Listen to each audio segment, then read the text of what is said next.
Hello, hello mga kabistak! Joffy is here at your service. Karon ako na pong i-upload ang anak. Maayo kay siya mag-drawing. As a mom, single mom, proud kay ko sa ko ang anak na napadako nako siya na maayo og nagtarong sa iyang paeskwela. So karon ako ang i-share sa inyo ang iyahang art skill. The video, the pictures. She's 11 only years old. Dalaga na akong anak, proud to be mom.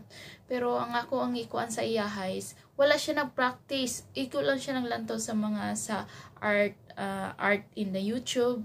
Tapos ngayon ipapakita ko sa inyo kung gaano siya kagaling. Para sa akin magaling siya, pero sa mga iba hindi ko alam.